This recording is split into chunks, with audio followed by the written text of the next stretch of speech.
إن كل من في السماوات والأرض إلا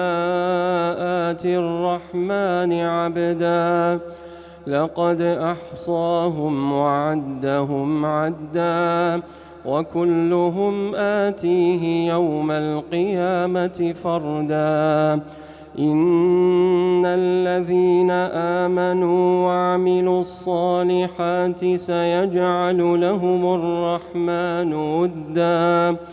فإنما يسرناه بلسانك